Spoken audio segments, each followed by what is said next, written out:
I type almost every day.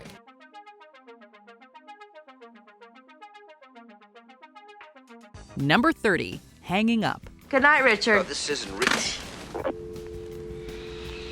While the concept of hanging up a phone is something kids are obviously familiar with, how many of them understand that the term used to have a literal meaning? Before smartphones, we all had dial and rotary phones, which required us to put the handset back on the body of the phone in order to end the call. And if we want to go back even farther, older rotary phones would literally require one to hang the receiver back on the device to finish a call. But perhaps the biggest thing kids today will never experience is the feeling of release that comes from angrily slamming down the receiver to end a call. Tapping that hang-up button just doesn't provide the same satisfaction. God damn it, Tony! Number 29, Slide Projector. The first question some of you probably have is, what is a slide and why would I want to project it? To answer that question, we have to go back to a time before smartphones, back even before digital cameras. Its wide-angle lens shows your slides big and bright in full color. Back to a time when we put a roll of film into a camera and then took that roll to have it developed. Besides printing out photographs, you could also turn those images into slides, which were small mounted transparency versions of your photos. You can control your slides from anywhere in the room, at any speed you choose. And why would you do this? Well, that way you could, with the help of a slide projector, project your photos onto a wall or large screen and bore a large group of people with your vacation photos. Turn it off! Number 28, Transistor Radio. These days, the only connection most of us have with even the term transistor radio comes from listening to Brown Eyed Girl on the Sirius XM oldie station.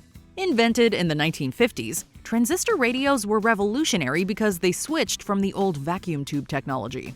This allowed them to be made smaller, more portable, more durable, and mass marketable. The truth is that if you see a radio these days, it's probably a transistor radio. Although a non-digital standalone radio in the wild would probably feel like a museum piece to the younger generation. Number 27, microfiche. Listen up, kiddos. There was a time when the internet didn't exist, when you couldn't find anything you wanted with a quick Google search. Back then, when you wanted to look at old newspapers or archived documents, your best option was something called microfilm and microfiche.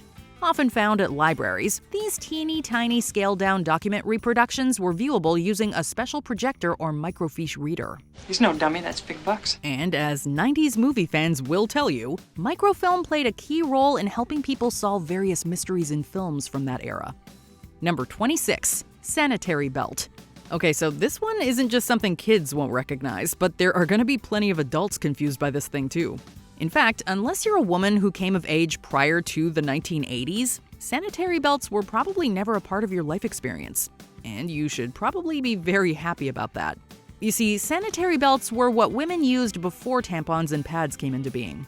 It was a literal elastic band with hanging clips in the front and back, to which one would attach a towel or pad passed between their legs.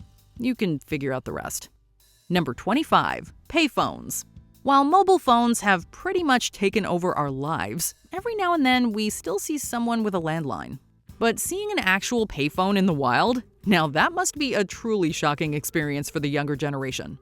Not only are these phones attached to a specific location without a touchscreen or apps, but you have to actually deposit money into them for them to work. Excuse me. I'm trying to make a call here. And they don't even take Apple Pay. Back in 2002, the film Phone Booth lamented the disappearance of payphones. So imagine how they must look to kids today, over 20 years later. Number 24, traveler's checks. When it comes to traveling, there are some things that have not changed since the last century. We still need to pack clothes and toiletries and make sure we have our passports. However, back in the day, another important item on our pre-vacation checklist was get traveler's checks. In Hong Kong and in hundreds of other cities, you can find help with American Express traveler's checks. Before everyone had a credit and debit card and ATMs were everywhere, traveler's checks were the go-to money option for visits to foreign countries. They were as good as cash and were guaranteed if lost or stolen. And it can't be used until you sign your name again here when you cash it. It was a way to take larger sums of cash with you without having to carry lots of dollar bills. American Express traveler's checks. Don't leave home without them. These days, the idea of physical cash is shocking enough to the young folks, let alone these archaic traveler's checks. Number 23, typewriter. While there are still those who love typewriters like Tom Hanks and John Mayer, it's safe to say that they aren't as popular as they were before the personal computer hit the market. I've tried to foster a community of typewriting people. However, we aren't saying that kids today wouldn't recognize a typewriter if one was put in front of them. But whether they knew what it was or not, how many of them do you think would know how to actually use one? Not only do you have to insert the paper yourself, but when you make a spelling mistake, the typewriter doesn't even underline it in red to let you know. But listen to the solidity of the action. This is a solid piece of machine. Number 22, manual car windows. It's true, there was a time when you couldn't just push a button to open a car window. You had to grab onto a crank-like handle on the inside of the door and use actual arm muscles to turn it around and around until the window was as open as you wanted it to be. Crank down the windows and take off. And while to some that may seem as ancient as churning your own butter, manual windows have not been gone that long. Even into the early aughts, many manufacturers were offering both automatic and manual window options on their automobiles. Every time I released the clutch pedal, my knee hit the window crank handle. Number 21, record adapter. While the hipster revolution brought records and record players back into the pop culture scene, both those items are probably still somewhat unknown commodities to young kids these days. But even if records are popular again, record adapters are certainly odd-looking things to most folks under a certain age. Throughout the history of the record, there have been 78 RPM, 45 RPM, and 33 RPM records available. But the holes in records made to be played at 45 RPM were larger than those of 78 or 33 RPM records. These adapters were necessary to play them on your standard record player. Now, why the holes were different sizes in the first place is a whole other question. Number 20, Palm Pilots, PDAs. Personal digital assistants, or PDAs, were essentially the first smartphones, only you couldn't call or text or surf the internet. Okay, let us explain. Get some work done. Plan lunch. If you wanted to do complex computing on the go, Palm Pilots were where it was at. They allowed you to store contact info, plan calendars, send and receive emails, write up documents, computer stuff. We just having a little Christmas party tonight. Why don't you and your lady come on through, man? Hang out with us and our folks. Let me check my Palm Pilot. The most popular of these devices were Palm Pilots, which pretty much dominated the market. They were absolutely everywhere in the late 90s. For phone numbers, addresses, keep appointments, everything.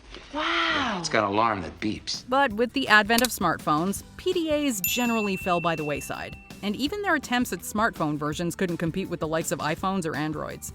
Unless their parents are tech buffs, we doubt today's kids have even heard of them. Noise. Turn it off. Right, I think it's this. No, it's the button. Elaine, it's the button at the top. Okay. Number 19, paper maps.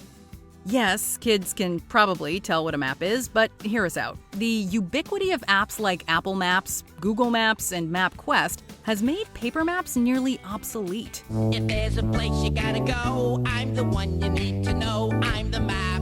While kids today probably know what they are, they might be hard-pressed to actually read one if the need arose. Which way are we supposed to go? That way. Online maps can not only be optimized to filter in and out information, but they also feature directions and routes overlaid right on the screen, all read out by that sweet, accommodating Siri lady. Make a right turn. Wait. No. It means bear right. No, up there. It said right. It said take a right. If you've ever had to navigate using a physical road map, especially if you're lost, you definitely know all about the unique joys that come with it. Number 18, mail order Netflix. Netflix is everywhere these days.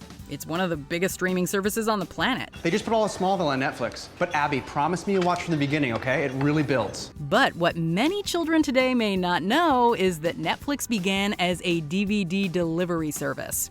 For a monthly fee, Netflix mails DVDs to your home in these letter-sized red sleeves. This had no late fees. It was nice and easy and simple. When I see that new red envelope in the mail, it brings a sense of joy inside. That's in present tense, by the way, because they still do it. For people who don't have access to internet fast enough to stream, this is a pretty great option. And for kids whose families do have access to high-speed internet, they probably have no clue about this side of the company or its origins. You know, you get your DVD, shows up in your mailbox, and you have as much time as you want to watch it, so it's really on your schedule. Number 17, church keys. Keys to a church, right? Kids can figure that one out, so what are we talking about? Not so fast, though. Church key is an American term for an older type of bottle opener. One end typically has a large loop for opening bottles, sort of like the large loops on old-fashioned keys. Twist off, twist off! Twist off! And sometimes there's a piercer on the other end of these bottle openers, which is useful for opening cans. If your family is comprised of avid soda or beer drinkers, there's a good chance there's one of these still lying around in a junk drawer somewhere. And there's a good chance it's completely foreign to the little ones in the house. Number 16, Rolodexes.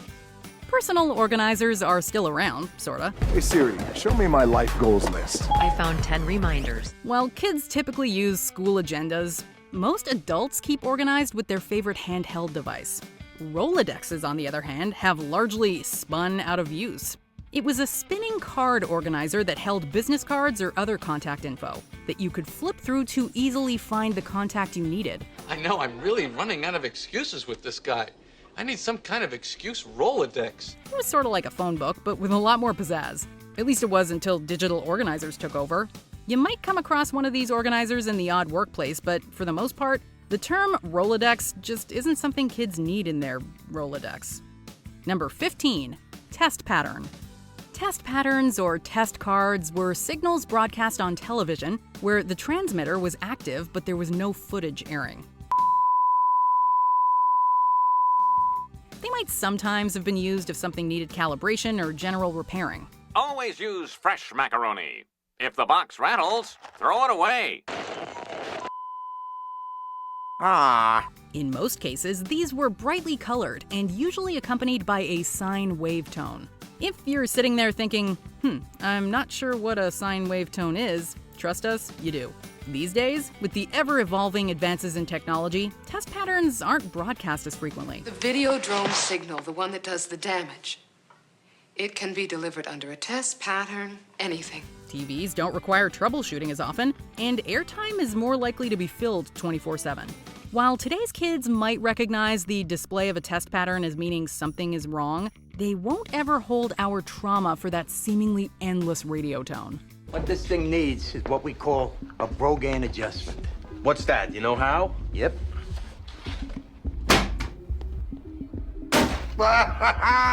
Number 14, wired video game controllers. Again, we're fairly sure that most kids can figure out what a video game controller is, even with a wire sticking out of it. But they definitely won't know the pain of perpetually tangled wires. Modern video game controllers are gearing increasingly towards being wireless, in favor of relying on battery power and infrared or Bluetooth, as opposed to plugging directly into the game console. It honestly wouldn't surprise us if game companies stopped making wired controllers altogether at some point. The kick is away and the game is on. While retro consoles would likely still require them, there probably won't be a lot of demand for them from kids growing up on modern gaming alone. Nostalgia is nice, but not having to untangle wires is nicer. Number 13, cassette tapes. Hey, I had the show of my life last night. I had lived like 10 new minutes. Yeah, but did you tape it? While nostalgia and some help from Guardians of the Galaxy has promoted the recent revival of cassette tapes, there are many in the newer generation who didn't get to experience them the first time around. What's that? Walkman. Looks like a stereo. Play your own cassette tapes. You want to try? Before CDs, cassette tapes were the go-to medium for playing audio. They work a lot like VHS tapes, which kids actually do know about. At least that's what they told us on our last list like this.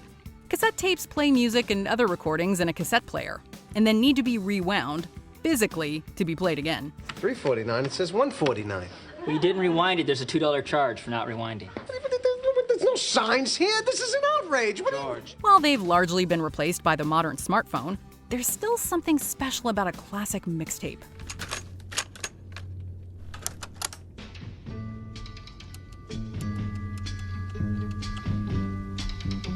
Listen, baby. Number 12, library card catalogs. Libraries in general are sadly seeing less and less traffic, but one aspect of their operation has also become nearly obsolete: card catalogs. Before computer databases, records of the library's contents were kept in huge drawers full of cards. These listed all the books in the library and where they were located. Okay, Bart, this is the card catalog. Let's see. Golf, anecdotes, Eisenhower and fashion, humor, Japanese obsession with. Finding a specific book almost always meant getting help from the librarian. You did start that rumor about Ross making out with Mrs. Altman, our 50-year-old librarian. While card catalogs are still around, either as a backup or in lieu of a computer database, most kids probably don't know what they are, unless they're in good with their local librarian. I saw you guys going at it behind the card catalog. Number 11, CD/DVD storage binders. While CDs and DVDs are themselves becoming less common these days, even less well known to youngsters is one of the methods for storing them. Binders, but not your school kind. These binders have sleeves, a little like photo albums, which the discs are slipped inside. They can also be zipped shut around the border to keep the CDs or DVDs from falling out. It was a more compact way to store your music and movies than, say, hundreds of individual sleeves. Although storage binders are still around, the average kid doesn't really have a need for them anymore. Their movies and music are mere clicks away. Video game discs might be the worthy exception, though. Number 10, phone books. What? What? Hey, man, you got a serious attitude problem. Quick, think of your friend's phone number. Did you know it right away? Probably not, because these days, names and numbers are in our contact lists, and a phone call is a push of a button away. Gone are the days when you actually had to hunt down the person you wanted to call by finding his or her city and his or her last name in the phone book. When you need to know who, what, where, when, and why, let your fingers do the walking through the Bell System Yellow Pages. You also had to look up businesses rather than Google the name and follow the phone number. Soon Fat Chinese Takeaway. 728-9630. Do we not need area codes? Or are there others probably no area codes so they don't call these? In fact, it seems like these days, phone books are more often used as fodder to show off your inhuman strength than anything else. Come on, you're stronger than me. What, you gonna let me show you up on television? You want to get whacked in the head with a phone book? Number 9, TV guides. The TV guide. Yeah, even watching TV used to involve a lot more effort, as you had to look up each specific day, find out what was playing, what channel it was on, and plan your schedule accordingly. The fun, all the shows A to Z and the facts. What's behind what you see? Before the internet, pirating and streaming services were not around to allow access to whatever shows and movies you wanted whenever you wanted them. Not to mention that now, cable boxes come with a guide that's just a push of a button away. Record up to 6 shows at the same time. Plus, you can record in one room and watch in another. Too bad, though. We kind of liked seeing which celebrity was on the cover of this week's issue. The stars, underneath all the glow and the news, from the people who know. Number 8. Rotary phones. What's the very first thing you'd have to do to use that phone? I have no idea. We're going way back for this one. Even before push-button phones, there were rotary dial phones. They featured a finger wheel with holes that represented individual numbers.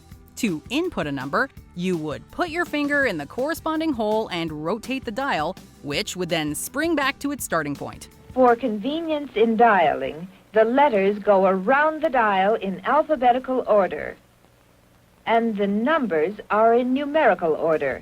Now, imagine doing that again and again for every digit in someone's phone number. Unsurprisingly, they started going out of style in the 1970s, when touchtone phones took their place. Touchtone service gives you faster calling and future technology like banking by phone.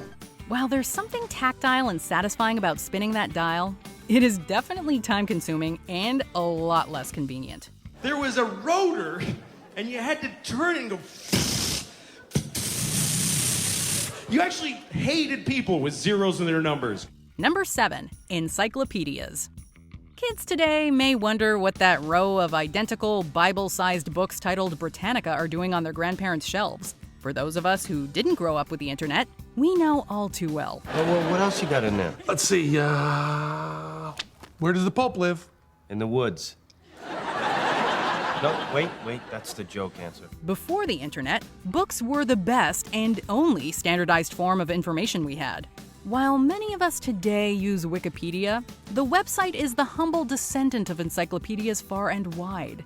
Although encyclopedias are still around, print versions are far less common than they once were. Dean Smith also says you're an encyclopedia of football. Where does that come from? A what? An encyclopedia of football. I don't know what that means. Even Britannica has moved online. And you definitely won't see them being sold door to door anymore. For $50 you can get one book. What'll it be? A, B, C? I think I'm gonna stick with the V. I wanna see how this bad boy turns out. Number 6, pagers, aka beepers. You got him? Hey, yo, find the phone real quick. Look like my man D got himself an emergency. Until the early 90s, there were tons of different pagers on the market.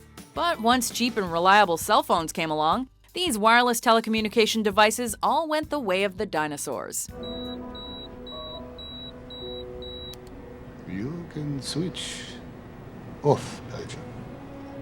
I wish I could.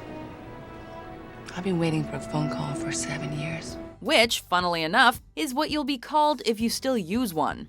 Alphanumeric pagers simply displayed a phone number that you had to call back, while more advanced ones like the two-way QWERTY pagers could send and receive early forms of text messages. Stay in touch without disturbing anyone with two-way paging and email from SkyTel.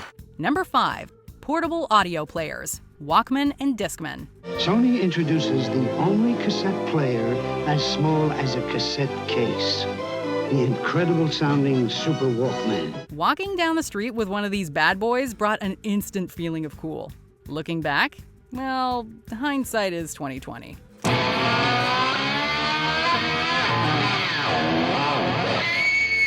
A Walkman or Discman is a portable audio player, with the former for cassettes and the latter for CDs, that would sometimes fit in your pocket. I could just imagine you guys like 13-year-olds just like, thug life represent. If we're talking a Walkman, then we'd have to deal with turning over the cassette tapes once you'd reach the end of one side. So today you could fit thousands of songs on a phone, but on a cassette you could only fit up to about 30 songs. I feel bad for the people who lived in the 90s.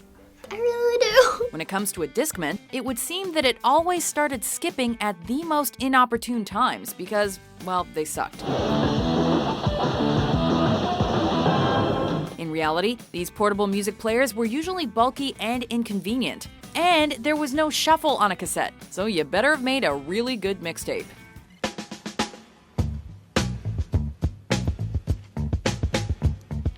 You darn kids with your 128 gig iPods and phones. I take this in a heartbeat now. I'd want my phone. Number 4, fax machines, telecopiers. Ask anyone born after 1990 if they've ever owned or even just used a fax machine, and the answer will probably be a resounding no. How lovely, darling. What is it? It's a fax machine, Mother. You can send us letters by phone.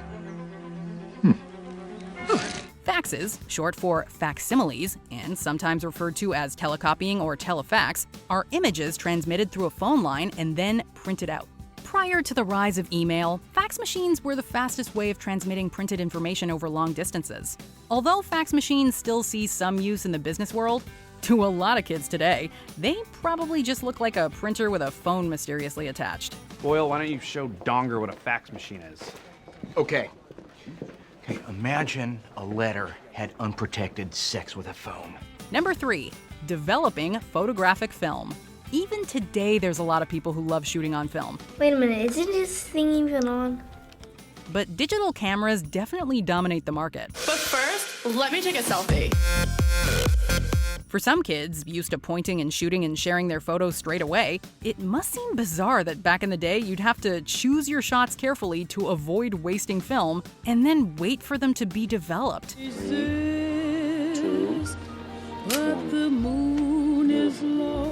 And you wouldn't know how your pictures turned out until you got them back.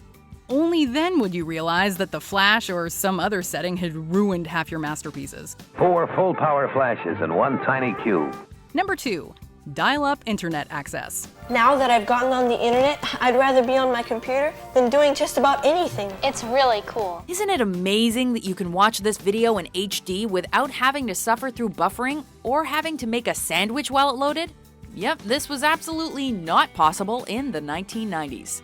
Thanks, broadband. Now, let's look up dinosaurs. What do you think, Compton's Encyclopedia or National Geographic? Back in the day, though, we once had dial-up internet access, which would make an awful mechanical noise when it connected to an internet service provider and would be painfully slow when you actually got online. No, I wanted to pay for dial-up modem impression classes, see? And God forbid your mom needed the phone, because if she did, it was back to TV for you. As of 2013, only 3% of internet users still use dial-up. Once selected, close your eyes and relax to the soothing, familiar sounds of a 56K modem. We feel for you. Number 1, floppy disks. Today, the floppy disk lives on as the icon you click on when you want to save your file. Click the Save button. You'll find it on the Quick Access toolbar. But few kids would actually be familiar with the object itself. Why panic when you can rely on Maxell Super RD2 floppy disks? In fact, one viral tweet even wondered why the save icon is a beverage dispenser. Prevalent in the 80s, the floppy disk was the precursor to CDs, memory cards, and flash drives. They actually call that a floppy disk. There was the 8-inch, the 5 1/4 inch, and then the 3.5-inch disc, which could hold an astounding 1.44 megabytes of data. That's pretty crazy considering there are thumb drives today that can hold terabytes of information. Maybe in a few years we'll be laughing at our measly terabyte flash drives. Who knows?